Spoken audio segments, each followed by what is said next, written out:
मित्रों, जैसा कि अभी हमने अकबरनामा या आईने अकबरी के बारे में जानकारी प्राप्त की और मुगल काल के शासन के संबंध में जो महत्वपूर्ण जो जानकारी है वो इस ग्रंथ से प्राप्त होती है। इसी कड़ी में हम अगला ग्रंथ जो कि अब्दुल कादिर बदायूनी के द्वारा लिखा गया है, मुन्नत खब उत तारीख। इस ग्रंथ की रचना कादिर बदायूनी ने अकबर के शासनकाल में की। जैसा कि उल्लेखित है कि इस ग्रंथ को 3 भागों के अंदर विभक्त किया गया है। प्रथम भाग के अंदर सुबुक्तगीन से लेकर के हुमायूं की मृत्यु तक का इसमें इतिहास हमें देखने को मिलता है।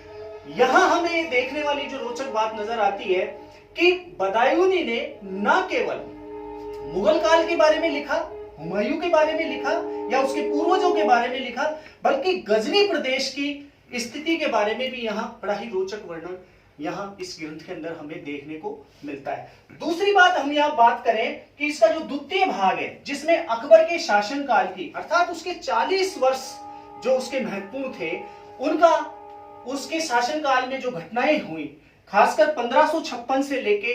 1596 तक की, कहने का अभिप्राय कि जो पानीपत का द्वितीय युद्ध हुआ और इस युद्ध के अंदर किस प्रकार से उसने हेमू को पराजित किया और पराजित करने के पश्चात हेमू का सर धड़ से अलग करने के पश्चात उसने जो गाजी की उपाधि धारण की, इन घटनाओं के बारे में तो जानकारी हमें प्राप्त होती है, लेकिन सबसे रोचक जो जानकारी हमें मिलती है वो है अकबर की जो धार्मिक नीति। कहने का अभिप्राय कि अकबर ने यहाँ की जो बहुसंख्यक प्रजा थी हिंदुओं के प्रति जो उसने अपना दृष्टिकोण एक तरीके से परिवर्तित किया, अर्थात अब से पहले जो शासकों ने यहाँ के हिंदुओं के प्रति जिस प्रकार की नीति को अपनाया था उस नीति के अंदर उसने बदलाव लाते हुए यहाँ के हिंदुओं के प्रति उसने एक तरीके से सहिष्णुता की नीति अपनाई। इसकी जानकारी इसके द्वितीय भाग के अंदर हमें देखने को मिलती है और यहाँ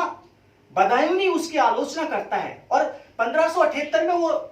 कहता है, अपने इस ग्रंथ के अंदर उसने जिक्र किया है कि अकबर ने इस्लामिक शरीयत के अनुसार एक तरीके से शासन करना बंद कर दिया था।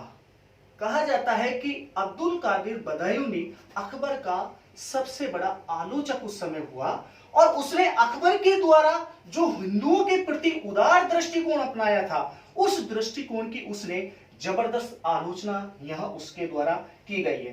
तृतीय भाग के अंदर उसने समकालीन सूफी संतों, इस्लाम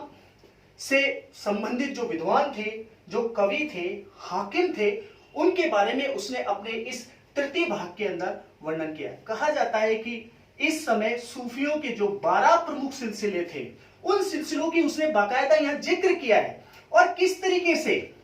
अकबर भी जो कि फतेहपुर सीकरी के अंदर उसने जो एक सूफी संत की याद में एक दरगाह का निर्माण करवाया उसका भी जिक्र हमें यहां देखने को मिलता है, शेख सलीम चिश्ती की दरगाह। कहने का अभिप्राय कि यहां न केवल बदायूनी अकबर की राजनीतिक घटनाओं का उल्लेख करता है बल्कि उस समय की जो धार्मिक स्थिति है उस धार्मिक स्थिति के बारे में, यदि हमें मुगल काल के बारे में धार्मिक स्थिति का वास्तविक चित्रण प्राप्त करना है तो निश्चित रूप से हमें अब्दुल कादिर बदायूनी के द्वारा लिखा गया जो ग्रंथ है मुन्नत खब उत तारीख, इसको पढ़ना जरूरी होगा। Thank you.